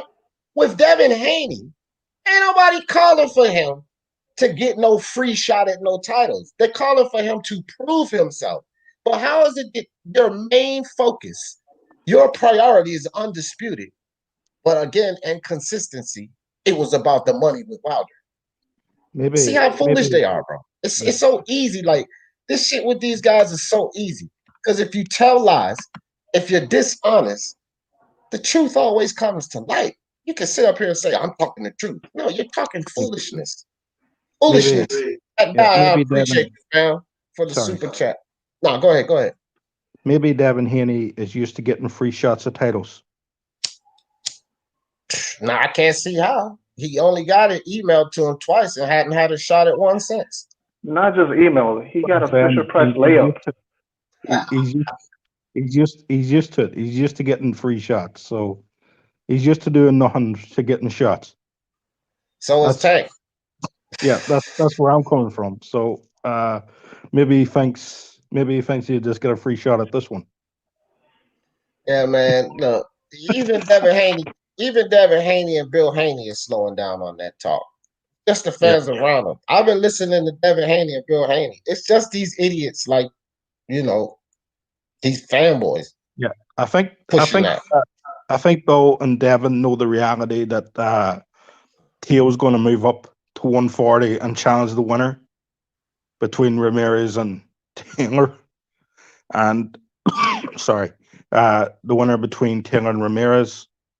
Kids, don't smoke. All right, I smoked for years and I still got a bad cough, even though I haven't smoked in 9 years. I still got a cough from it. But you know, I think they know the reality that they're moving up, and there's no point calling. You know, those two guys know there's no point calling out Teofimo because he's got different plans. You know, Right. The fans around him don't understand that, or they're pushing the narrative. If he moves up, he's ducking. I think if he moves up, he's doing something wonderful and something great, and he's challenging himself again. And I can't do nothing but respect the kid for that. I really can't. You know. I mean, bro, this is like, it just don't make no sense how he would duck. Listen, man, here's the consensus. I think Tank and Devin Haney actually had a chance to beat Lomachenko. I think they still have a chance to beat Lomachenko because I thought they did before Teo beat him. But here's the thing. I gave them a chance to beat Lomachenko. In the beginning, I was on edge with Lomachenko facing my guy. I switched. Initially, when I heard they get in the fight, I was like, damn, man, Lomo might edge this out. And I start studying more, start looking at Teal's amateur fights, some sparring clips, kicking him with his pops, and just figured out, no, he's going to beat Lomachenko. With Tank Davis, I used to be a fan of his. I've seen a lot of his early fights. I know about his amateur career. I've debated about him enough. So I know enough about Tank, right? When it comes to Devin Haney, it's not much to know. That's just the reality of it. It's not much to know about Devin Haney because he ain't done a goddamn thing. He ain't done a goddamn thing, right? So I agree. You cannot logically pick these guys. You can't logically pick these guys over Lomachenko. If you do, that's just Lomachenko hate. Because Teofimo beat him doesn't mean these two guys can beat him. I don't think they could beat Teofimo. So that doesn't mean anything. Plus, you can't use the triangle theory. They got to prove it, right? So here's another thing. We don't know what Lomachenko's going to do next. I just seen some article coming out. I don't know how much validity is, but Lomachenko may be contemplating retirement if he doesn't get the rematch with Teofimo. Now, I don't know how true that is, but that would be a good fight for either one of these two. The best fight on their resume. And a fight that they can possibly lose. Would be the first time they ever did that either. Get in a fight where they could possibly lose. Right? So you got Lomachenko now. You got Ryan Garcia who just came on. You got each other that just came on the table. Right? So they have fights to earn their way up instead of just sitting there waiting to get a free gift, a free fight at 4-belt undisputed. Like, let Teofimo do all the work, and then they just slide into the easy fight without doing anything. Get the fuck out of here with that, man. Yeah, that's some hard shit. Brown? Yeah, this is what I say, right? What's up, everybody? Let Troy jump in real quick, Brian. He just stepped on the platform, and I can't even run long today because I got a doctor's appointment. What's up, Troy Graham? Oh, bless up, everyone, man. Oh, well, go ahead, Brian. Okay, right. I was just saying, right? I was just saying, if you take the easy right your whole career and then suddenly you step in the ring with a live opponent, that's a massive step up, right? That's something. If you challenge yourself, that's something. If you take the right road and you take challenge after challenge after challenge and you prove yourself and you step up to a live opponent, like a big opponent, someone who everyone says will beat you, you're more prepared to take that challenge on, right? What I see with Tank Davis and Devin Haney is they've been cherry picking their whole career. What would it be like when they're actually in the ring with someone who can actually fight back?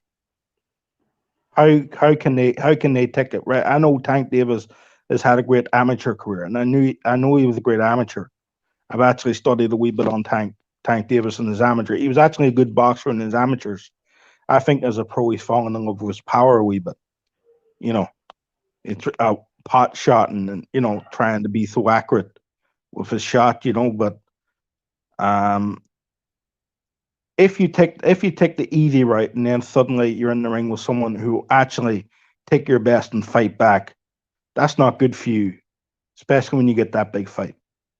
It isn't good for you, right? I just don't see the way these two men are moving at the moment. I don't see how it will help them long term unless they cherry pick the rest of their career. But Yeah. who at the end of it's going to have any respect for these guys, really, except for a few guys who are fanboys. Right. Leo Parker says Lomachenko should try to get the rematch.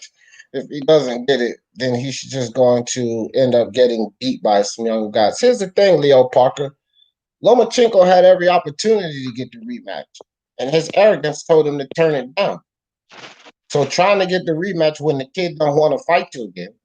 It's not because he won. See, Lomachenko fans and Teofimo haters would say this. Because it was a tough fight, which it fucking should have been, because this was a pound for pound guy. We acting like it should have been an easy fight. It should have been a tough fight. This was Lomachenko, right?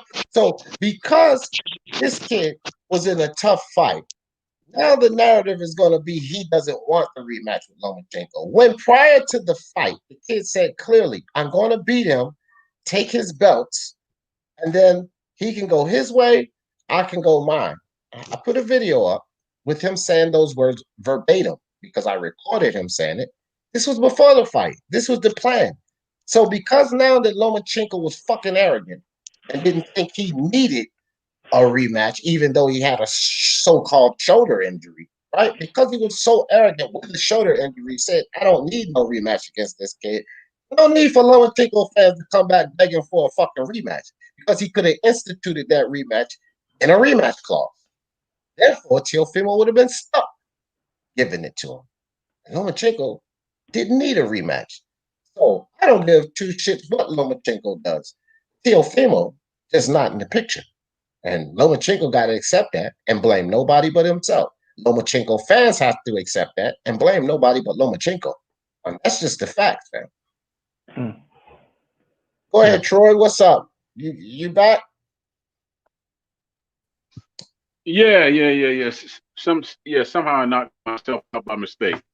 What I was gonna say, man, I gained a whole new respect for you when you come prepared, because I've been listening to you speak and the other side speak. Anytime a man has to use 300 words to say something he can say in 30, he had nothing to say in the first place, right? So, because see, you keep asking them about, huh? No, I said right. What'd you say? I agree with you. Right, because because anytime, because you keep asking them about what actually validates Haney that makes him so important. And I can tell you this about Haney: he's a great talent, or he will be a great talent if he's handled the right way. He actually is a better talent than Tank because of his size. Tank's size is what's really going to hold him back, and the fact that he's not disciplined. Right now, all that being said, I agree with you that they should fight each other, and then whoever wins that, they could fight. They could fight Teofimo, but Teofimo does not need to fight them, even though he should fight them because they're good fight fans. But he doesn't need to go knock on their door. They need to go beat his door down. Period. Okay, and that's just a fact, because nobody on that panel that's with Haney or Tank can tell you what they have done. And I've been listening to since the show started, and not one man could tell you what either one of those fighters have accomplished that matches what Teofimo has accomplished. Even the brother that said that if he doesn't fight Haney, he's a bitch and all that. How so? How so? And then it was the other one that said that Haney didn't have nobody to fight. You 20 plus years old. You a young 20 something year old. You could fight anyone, man.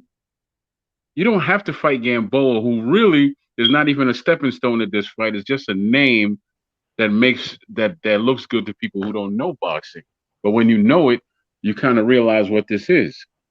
It's just a name. It doesn't mean anything.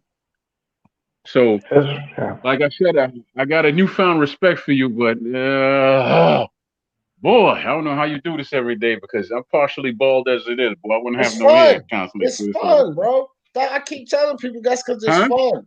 It's fun to me. It's fun. I love hearing these bullshit narratives, and I just love picking these guys apart. And this is why it's so fun to me, because the guys that's creating the narratives, the BFTBs and these guys, they're afraid to come here. But I know that they're listening. I know that they're listening because they say certain things in accordance, which I know that they're listening. But they're afraid to come here. So their stooges come here. So I just break down their narratives through their stooges. It's a game. It's fun to me. That's how I do it every day. I fucking love it. I love it. Well, to be truthful, D, I used to be in the military, man, and the people who really can't fight, they find strength in staying where they are. If you have to go to their terrain and they know things about their terrain that you don't, and you're coming to them, then they could catch you as you're coming in, maybe, but they're not going to leave their stronghold and come to you because they have nothing to add at all. I don't care how many people they bring with them. If they all saying the same things, then they're all going to end up on their back, period. They're all just going to lose. Yeah. Here, guys. Here, I got to go. Can I just say something? Yeah, go ahead. Give me some because I'm going to leave too. Yeah. Devin Haney, Tank Davis, fight some live bodies. Fight someone with a pulse. Fight someone who'll fight back. And then maybe come back and maybe ask for a Teofimo fight or a bigger fight. Because at the moment, you guys do not deserve it the way you're moving. All right, that's me. I don't know why, but hold on, Brian. Hold on, Troy. You get ready to close out. Go ahead, Brian. Yeah. Okay, everyone on the panel, peace. Everyone in the chat, peace. And everyone, have a good one. Thank you for having me on. Thank you, Brian. Thanks, Brian. Go ahead, Troy. Yeah, I was gonna say, man, every time I hear him speak, I always think of the bus driver from The Simpsons. But that's all I was gonna say, man. Oh, you're talking about groundskeeper Willie, the Scottish dude? Yeah. Yeah, that's what we talk about. Yeah, but man, this was quite fun, guys. Y'all give me some closing thoughts. I got a doctor's appointment at 3:30, so I gotta get ready to go. Get ready for this. I'm definitely going to come back and pop a live today because I don't think they're scheduling my surgery today. My consultation, so they can schedule my surgery. So I'm gonna pop another live a little bit later because this one was kind of short. It's funny how I said 2-hour live is short, but that's short for me. Well, listen, before I jump over. Yeah. Okay, you take care of yourself, man, because the only man that seems to be able to kick your ass is me. So you take care of yourself. Appreciate you coming through, Troy. All right, man. All right, Brian.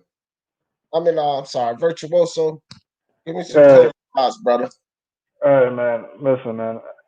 These two are talented fighters, but I think they're overhyped because the promoters are making their shit careers, their shit resume, and turning it into lemonade. It's time to make lemonade with actual lemons. Okay, you feel me? Right. It's time to put their big boy pants up and step up in the competition. I don't want to hear anything about any entitlements any fights that these guys are entitled to. You got to prove yourself in the ring. So I just want to close up on that, and I wish you, the best of luck, man, on your surgery, D. Oh yeah, yeah. God on my side, bro. I'll be okay. We All got a right, man. lot. We got a lot more narratives to debunk. I ain't going nowhere. Yes, we got a lot more narratives to debunk, and we got a lot of more, LDBC, sheep, to convert, Exactly. Take No him to doubt. church, D. Take him to church. Appreciate you, Virtuoso. Hey, All right. so Baxman says, so D, Teofimo's going to take Loma's head off. Sorry, I never seen that. Right. I did say he was going to knock him out. He won for sure, but couldn't put Loma down like Linares. I mean, Linares is the most dangerous guy at 135 then. Negative. Here's the thing. Lomachenko, see, Max, when you guys say certain things, you got to understand this. You take away from your favorite fighters or fighters that were considered pound for pound fighters. Lomachenko did not have the fear of Linares that he had of Teofimo. It's not about what Teofimo couldn't do all the time. It's about what Loma prevented him to do, just like it was about what Teofimo prevented Loma to do. See, people want to say Loma didn't do nothing in the first round. He just did this, and Teofimo prevented Loma from being that magician, from spinning him, from tearing his body up and working him down. But Lomachenko is also a high caliber fighter, high IQ. So he knew how not to be stopped. When Linares caught Lomachenko, and think about this, Max, man, it was Lomachenko who eventually stopped Linares. He didn't stop Teofimo. But when Linares caught him, it was a flash knockdown. It was Lomachenko slipping, Max, man. He slipped up. He got caught with the southpaw killer. Straight right. Lomachenko, did you see how he was moving around that ring, Max, man? He made sure that he wasn't going to slip up like that against a Teofimo because that slip up could have gotten him knocked out, not a flash knockdown. So you got to keep everything in the context. And that's why the triangle theory doesn't really work. No, Linares is not the hardest puncher. Because if he was as hard as a puncher as Teofimo Maximan, and he caught Lomachenko like that, it would have been more than a flash knockdown. Now, with that being cleared up, because I do got to go, guys, these two need to do something with themselves. I don't know if what Pete was saying was true about the mandatory for Ryan Garcia or any of that. Don't really care. It makes sense because it's all WBC. But it damn sure dispels their narrative about Teofimo ducking him or having to fight him or any of that dumb shit that they were talking about just yesterday. When it comes to this guy, who knows? At this point, who cares? He hasn't been doing nothing longer than all of the young guns. Been in the game longer than all of the young guns. Take your pick. Shakur, Devin, Teofimo, Ryan, Boots, Dubois, Virgil. Sad to say, ain't it? Tank's been in the game longer than all of them. Not doing anything. So these two idiots need to fight each other. Or let me rephrase that. These two, their idiotic teams need to put them in a fight with each other, right? That's what needs to happen. Even if he does get Devin Haney, Ryan Garcia, and Tank should be looking for the winner of that fight, you know? Now, if Teofimo should have to stay at 135, I actually said yesterday, would love to see Teofimo fight Tank Davis. I would love to see Teofimo fight Tank Davis. You know why? Because if Teofimo fights Tank Gervonta, or let me say this, Gervonta Sugar and his Tank Davis, if Teofimo fights him, he's going to knock his little ass, slam out. No doubt in my mind, he stops Tank. And if he don't stop him, we've already seen that he can outbox a boxer. Tank can't beat Teofimo. He can't beat Teofimo. You got these people running around showing footage of sparring when Teofimo was 17 years old. Well, he's 23 years old now. Much bigger than Tank. He wasn't bigger than Tank in that old sparring session. He's much stronger than Tank. He wasn't stronger than Tank in that old sparring session. He's a much better boxer now, and he'll put Tank out of his misery. So I hope for some reason he does have to stay and dick around at 135 so he can beat the hell out of this little dude and at least close one mouth. That's why I want him to get beat. I want Gary Russell to get beat. I want Demetrius Andre to get beat. Not because I hate him. We don't have to hear that mouth anymore. It's like my guy Tyson Fury did to Deontay Wilder.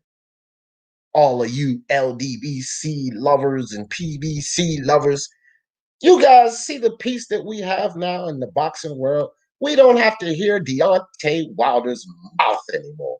So if Teofimo Lopez would come down and beat him up and shut that mouth up, it would be beautiful for me. I would just love it. For the love of sports, let's talk about it. Peace.